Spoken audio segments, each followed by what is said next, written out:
వచ్చే ఎన్నికల్లో అధికార వైసీపీ ఓటమి ఖాయమన్న విషయంలో ఎవరికి ఎటువంటి అనుమానాలు అయితే లేవు. తన ఓటమి తప్పదన్న విషయం జగన్ కు కూడా ఇప్పటికే అర్థమైపోయింది. జగన్ కు ఎన్నికల వ్యూహాలను అందిస్తున్న ఐపాక్ సంస్థ కూడా చేతులెత్తేసింది. అయితే అగ్రిమెంట్ లో భాగంగా ఎన్నికలు అయ్యే వరకు వైసీపీ కోసం పనిచేయాల్సిందే. 4.5 ఐపాక్ ప్రతినిధుల మాటలు కూడా జగన్ పట్టించుకోకపోవడం, ఐపాక్ ఉద్యోగుల్లో కూడా చీలిక తెచ్చి సొంతంగా శిబిరం ఏర్పాటు చేసుకోవడంపై ఆ సంస్థ ప్రతినిధులు కూడా జగన్ పై గుర్రుగా ఉన్నట్లు రాజకీయ వర్గాల్లో చర్చ జరుగుతోంది.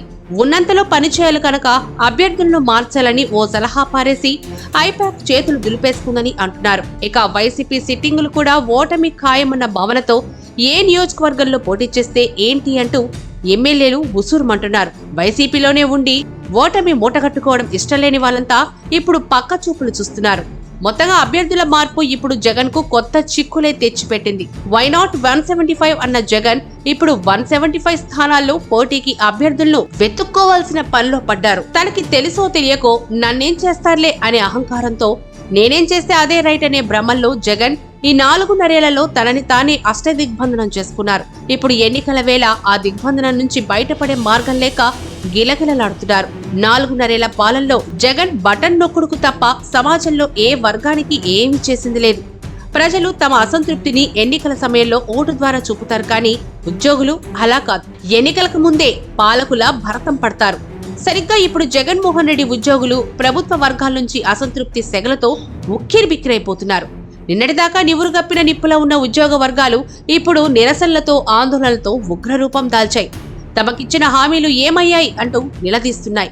ఇన్నాళ్లు ఒకరిద్దరు ఉద్యోగ నేతలను గుప్పెట్లో పెట్టుకుని వారిని ఆడించగా ఇప్పుడు వారి ఉనికికే ప్రమాదం రావడంతో ఇంతకాలం జగన్ భజన చేస్తూ పబ్బం గడుపుకున్న ఆ ఒకరిద్దరు ఉద్యోగ నేతలు కూడా ముఖం చాటేశారు. ముఖం చెల్లక ఉద్యోగులకు కూడా కనిపించలేని పరిస్థితిలో వారు పడ్డారు. నిన్నటిదాకా జై జగన్, ఆహా జగన్, ఓహో జగన్, జగన్ అంటే మనిషి రూపంలో దేవుడు అంటూ కీర్తిస్తూ భజన చేసిన ఎమ్మెల్యేలు, నాయకులు ఇప్పుడు జగన్ అంటే రాక్షసుడు, ఇన్నాళ్లు భయపడే భజన చేయాల్సి వచ్చిందని బాహాటంగానే చెప్తున్నారు. 4 ఏళ్లుగా మా మాటని పెడచెవిన పెట్టిన జగన్ కు తగిన శాస్తి చెప్పాల్సిందేనని ఎమ్మెల్యేలే ప్రతిజ్ఞ చేస్తున్నారు. ఇక ఢిల్లీ అండ కూడా మాయమైంది. మనకి ఢిల్లీ పెద్దలు అండగా ఉన్నారంటూ ఇన్నాళ్లు నాయకులు, కార్యకర్తలు భరోసా నింపే ప్రయత్నం చేయగా గడిచిన 6 నెలలుగా బీజేపీ విమర్శల జడివాన చూస్తున్న పార్టీ శ్రేణులు జగన్ మాట నమ్మే పరిస్థితి లేకుండా పోయింది. ఈసారి కేంద్రం నుండి అండ లేదన్నది వారికి స్పష్టమైపోయింది. ప్రతిపక్షాలు ఏకం కాకూడదని ఎన్ని విశ్వ ప్రయత్నాలు చేసినా ఆ ప్రయత్నాలన్నీ విఫలమయ్యాయి. తెలుగుదేశం, జనసేన పొత్తు రోజురోజుకు బలోపేతమై 2 పార్టీలు ఏకతాటిపై నడుస్తున్నాయి. కానీ పొత్తును విచ్ఛిన్నం చేయడానికి ప్రయత్నాలతో జగన్ను, ఆయన పార్టీని ప్రజలు చేదిరించుకునే పరిస్థితికి వచ్చేసింది. మరోవైపు సరిగ్గా సమయం చూసి తాను సంధించిన బాణం రివర్స్ అయింది. గత ఎన్నికల్లో జగనన్న వదిలిన బాణాన్ని అంటూ ప్రచారం చేసిన సొంత చెల్లెలు షర్మిల ఇప్పుడు జగన్ వ్యతిరేక శిబిరంలో ఉన్నారు. తనను అవసరానికి వాడుకొని పూచిక పుల్లపాటి విలువ కూడా ఇవ్వకుండా పక్క రాష్ట్రానికి తరిమేసిన అన్నను దెబ్బతీసి రాయలసీమ బిడ్డ పౌరుషం చూపించేందుకు కంకణం కట్టుకుని మరీ రెడీ అయిపోయారు.